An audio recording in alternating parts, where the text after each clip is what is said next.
Welcome to another creative podcast, where creative outcasts come together to share their stories so we can all feel a little less lonely. I'm your host, Janelle Marquez. This podcast episode is so close to being called the podcast that almost never happened. But today is not the day to let my perfectionist ways get in the way of what I'm trying to do here. So welcome back to another episode. I'm so happy you're here. My voice is kind of shot, so this is going to be a quick one, but an important one nonetheless. Today, we're getting real about what it's like to be a creative in a big city. This is something I've always wanted to touch on because I am from a small town. I'm from Yuma, Arizona. I grew up there my whole life, and growing up, it was nothing how it was now. In today's current day and age, being a creative in my hometown is one of the coolest things you could do, and so many people have gone out there and done the damn thing, and I couldn't be more proud to see so many people just take the risk and work hard at being an artist and making a living off of it. And growing up, I remember not really having a traditional job whatsoever, but especially when I was in high school, just because I was able to make money off of photography, and I, had regular business from friends. But overall, being a creative in a small town, it was kind of difficult, and once again, I felt lonely, which is how we got here. And as I've talked about before, I just always kind of felt like an outcast, never really fit in. Growing up, I really only knew a handful of creatives, and only one of those creatives was a female. That female actually went on to go to film school, and she is now a director and producer, which is incredibly cool. And all the other guys I met, they still work as creatives in this industry. But aside from them, I didn't really have a community. And if I'm being honest, I never really went out and searched for a community. But when I went to college, I remember meeting so many people who had photography as an interest, or they were pursuing it for school. So that was really cool, because to this day, I still know those people as well, and they're still working as creatives in that aspect as well. But once again, I never saw these people as my community. Growing up, my friends always encouraged my creative passions, and they would pose for me if I needed to do photos, or I gathered a lot of inspiration from a lot of my friends. So I used my own community as my support, but as a creative, I truly didn't have a group that just got it. If anything, to this day, the group of people who I danced with and I got to know in the dance industry, those were some of the most creative people I had ever met. To this day, these people are still so talented and so inspiring. I think it's important to also know that your community as a creative can look completely different, can look however you need it to be. As I'm older, the community I'm craving as a creative is a lot different than the community I grew up with. I think another thing that just kept me from finding the community that I believed was meant for me was the fact that I really didn't take myself seriously as a creative. I treated all my creative endeavors as hobbies, and I never took them too seriously. I never acted like they meant a lot to me, even though they did. I think that's just one more thing that made me feel lonely as well, because I wasn't taking myself seriously, so how could anyone else?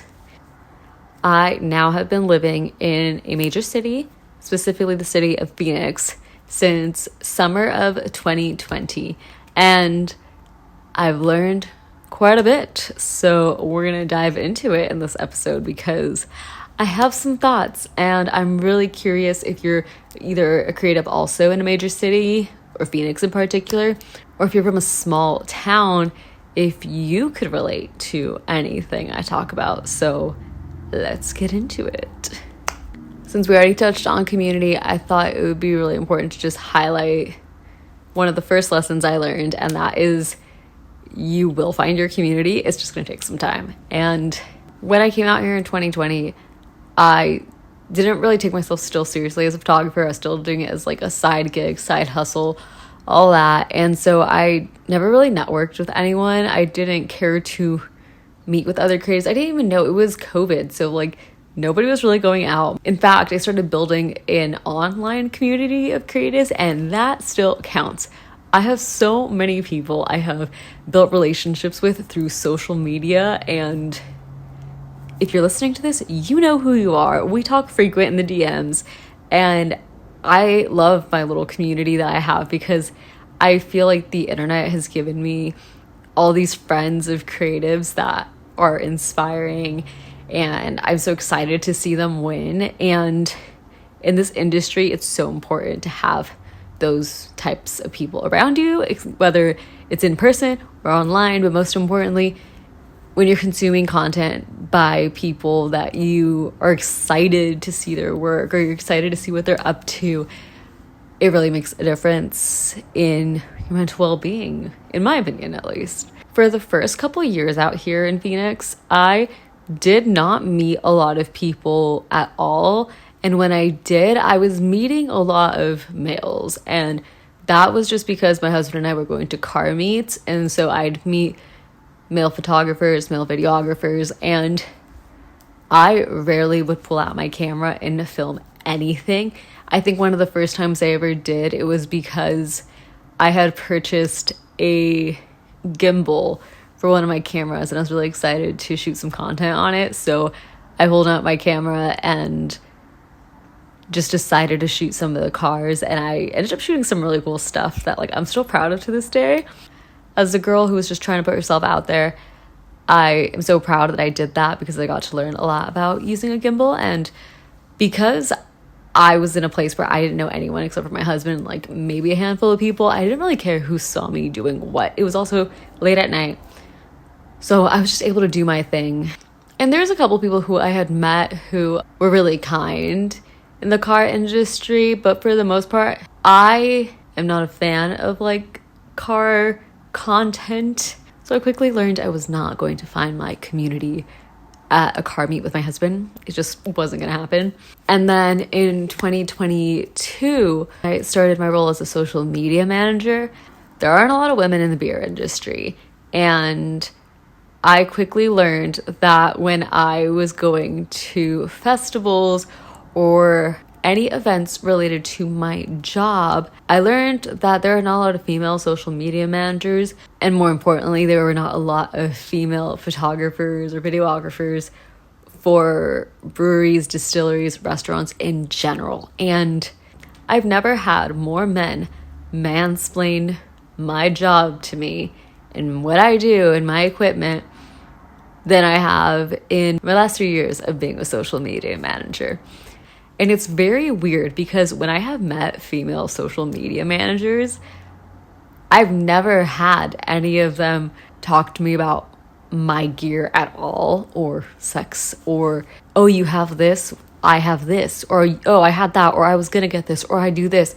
And this could also just be a disconnect between how guys approach conversations. But at the same time, I once met a guy who did social media marketing for a local brewery and distillery, and I think we only ever talked about gear once or twice. And then after that, it was just solely about work and what are we doing and what the industry looks like and how. And he's one of the first people who I ever talked to about not having much of a creative community in Phoenix, and especially not one that is specific to people in the hospitality industry. But aside from that guy, I mostly have had negative experiences with men in my industry, and it's always been kind of tough because I know what I'm doing and my work speaks for itself. But sometimes I do get fed up with it. And one of the best pieces of advice I've ever been given by someone who works with me was when a man tries mansplaining something to you and they're trying to talk to you about gear and all these things, act like you know nothing. Act so disinterested. And that piece of advice has done me wonders. I also want to mention that in my job, I do work with mostly men who are brewers and distillers.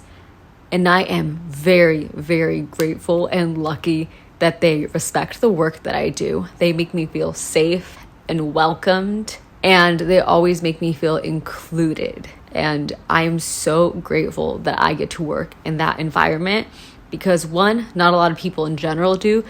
Two, not a lot of women do. And I think it's important that when we're talking about like finding community, once again, your community can look like whatever you need it to be. And I really would consider the people I work with to be part of the community that I surround myself with. Outside of my job though, like as a creative who just creates content for fun, I recently just met most of the women I consider part of my community. I met a lot of them actually this time last year. One of the girls I actually met at an Ulta, and the way we met was just so crazy because there was definitely a butterfly effect when I met her. And I'll never forget that just by, complimenting her hat and then her and I chatting in the aisle, that led to me eventually going to a Latina women's networking event called Amor Amigas. If you're in Phoenix, this is an awesome place to go network and maybe possibly meet your new best girlfriend, because that is actually what I have done. I've met so many incredible women just by going to that one event. I remember I went to that event, networked with so many great gals, and I went to that event alone. And that was one of those first things where I just put myself out there because I was so tired of feeling lonely. I knew I needed my girl group. I knew I needed to go out there. I knew I needed to make a change and actually show up for myself, because if not, I was just going to continue to feel so lonely. Little did I know that when this gal and I connected on socials and in person, she ended up having a closet sale and invited me to stop by. It was her and her girlfriends, and I did not know that when I went to that closet sale, I was going to meet one of the most inspiring people I've ever met. In fact, I actually met a handful of inspiring women just at a closet sale. And that closet sale is when I had met my friend Elisa, who is also the Funky Latina. And I have just never met someone who works so damn hard and is so passionate about the work she does. And I'm just going to plug this in because I have to. This weekend is the Funky Latina Fest. It is Phoenix's only Latin indie music festival. So get your tickets because there's still some available by the time this is up. But it's going to sell out. We're manifesting that she sells out. So if you're listening to this and need something to do, Saturday night, March 29th, this is your sign to get tickets to the Funky Latina Fest. Okay, back to the conversation. One thing I've learned about being a creative in a big city is that not everyone is who they say they are. I cannot tell you how many times I've met so many people who are content creators or say they're content creators, and you see that they have a huge following, but then you see them in person and you realize they're not exactly what they say they are, or they say, oh, I'm a photographer, I do X, Y, and Z, but they have no work to speak for themselves. Or when you ask them specifics, they say, oh, I actually don't do that. I mean, I dabble in a little bit of it, but I really just do this. And it's like, well, why'd you sell yourself as a graphic designer or photographer if you don't actually do that? And it's really weird. On like that same note about like follower count, just because someone has a following does not mean they're successful. I know so many people who are broke, in debt, but have a huge following because they don't get brand deals or they've put themselves in debt. The other thing is that some people have a huge following, but their online community does not reflect their outside community. And as someone who's worked on the back end of marketing and negotiating deals with creators, I want to say that engagement with your community is so much more important than your follower count. In 2025, having a big following is not enough if they don't engage with your content. Or if you have high numbers, but you can't convert, that is another thing that brands are looking for. So follower count doesn't mean much in today's day and age. And I've touched on this in episode 2, but once again, most creatives are barely just getting by. A lot of creatives are living job to job or are just barely getting by, or they're getting by and are fine due to being helped and supported by others, which once again, there's nothing wrong with that, but it is the reality. And being in a big city, I feel like this goes without saying, you quickly learn that every single person is looking for work. Everybody wants to work. Everybody wants a job. As a social media manager for multiple restaurants, I see it all the time. Every day, our company will get DMs being like, oh, I'm a social media manager. Are you guys hiring for one? Or are you guys looking to have one? Or we'd love to speak to your marketing about social media management. Obviously, they don't know we have a social media manager, which is me. But I see it all the time. There's so many people trying to get clients as social media managers. And for every social media manager that's trying to land a local business, there are going to be 5 to 10 photographers and videographers also looking for that same work. A big city does mean more opportunities, but it also means a lot more competition, and a lot of people want to do what you do. So to make it more clear, it's really competitive out here. It's so competitive that it can almost become a little overwhelming. And it's also really important to know that because it's so competitive, there are people who are going to do better work than you. There is going to be someone who is better at you in every aspect or in just a few ways. But I think it's really important to really establish your brand and to really let your work speak for itself, and trust the jobs that are meant for you will come to you. But that's only if you put in the work, because no one out here, especially in a big city, is going to offer you a job or an opportunity. You have to go out there and you have to take it into your own hands and do the damn thing. That is something I wish I knew more when I first came up here, because I thought posting on my Instagram was going to be enough to start a business. I thought having a website was going to be enough to get a business. No, that is just not enough. I also did touch on this in another episode, but because, it is so competitive out here, it is really easy to fall into a trap of taking any job you can get just because you're desperate to get the job and secure that income.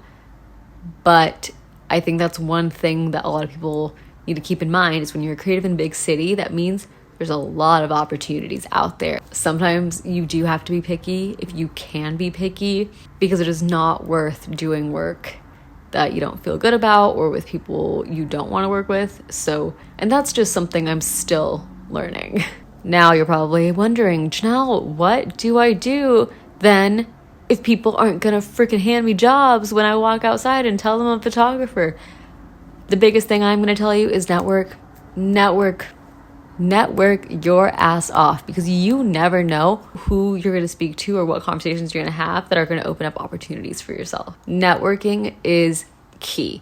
In 2025, it is not enough to have experience. It is not enough to say, I'm so educated in this or I'm so good at this. That's not enough. You need to go and put yourself out there and let people know who you are. How do you work? What does your work look like? How do you work with others? Do you play nice with others? Do you not? Are you quiet, kind of like a fly on the wall?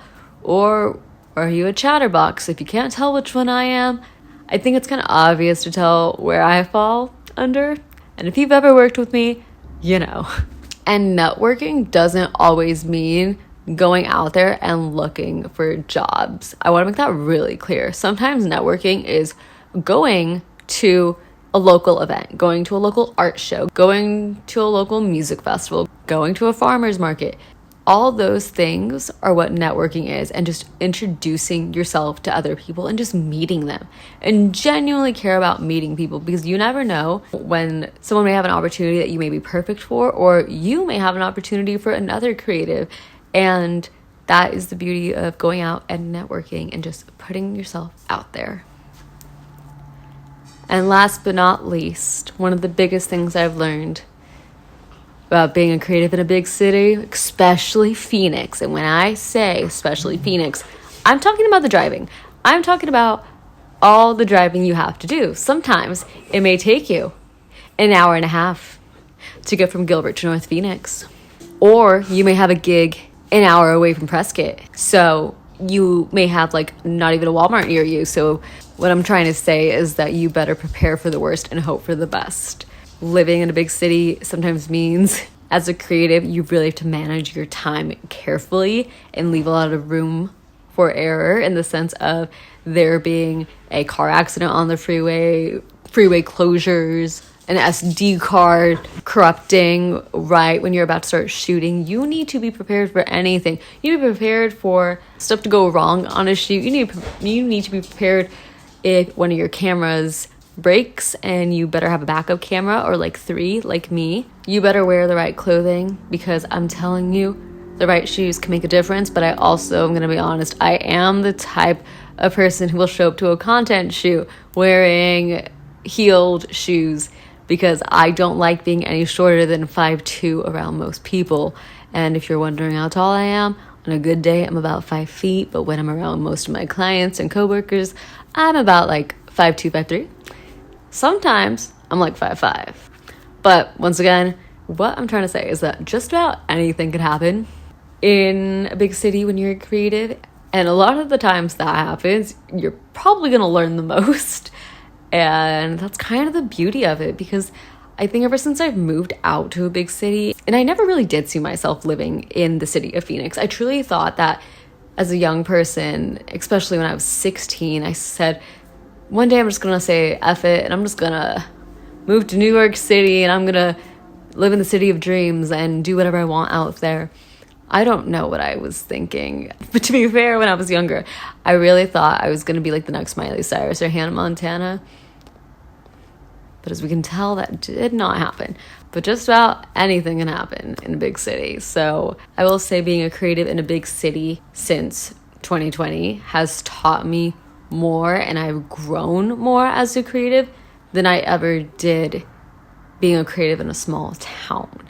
And if I'm being honest, I really don't know what it was aside from like the hustle culture that exists out here in Phoenix, because there is quite a bit of a hustle culture out here where everybody's just trying to grind, and a lot of people are workaholics or slaves to their jobs. And I think that because of the cost of living here, a lot of people feel like they have no option but to succeed and do well. I think there is something special about this city where at least I personally feel like when I'm in this city, I feel like I could be anything I want to be. I could be anyone I want to be. And I think that's quite a nice thought to have, because I didn't really feel like that ever in my hometown. Like, I could just be me, and like that was enough. And now that I'm older and living in a big city that I never thought I would be able to afford to live in, I'm just really proud to say that I'm a creator in a big city, because I know so many people wish they could be where I am. And I truly am grateful for all the people and opportunities, all the people I get to meet, and all the opportunities I get to have just being in this city. I never thought I would have the experiences I've had. And that's about it for today's episode. I know this is probably a little bit shorter than I wanted it to be, but if you're a creator or a creative in a big city, let me know your thoughts. Let me know where you're from. Let me know what you do, what your experience is like. I'd love to have this conversation. And if you're a creator or a creative in a small town, I'd love to chat with you too, or hear about your experience, because I think all of us have such unique experiences, and all these experiences are what make us so different, and they're also experiences that bring us together. So I'd love to hear your guys' thoughts on today's episode. Thank you guys so much for tuning in, and I also want to say a huge thank you to every single person who's given the podcast a listen. I was overwhelmed with the amount of support I received last week, because this was something that I don't really know what I'm doing with this, but I'm really passionate about building a community, and for the first time in a long time, I feel like I'm creating and cultivating something that's much larger than me, and I'm really proud of that. So thank you for sticking around, and I will talk to you guys in the next one. Bye!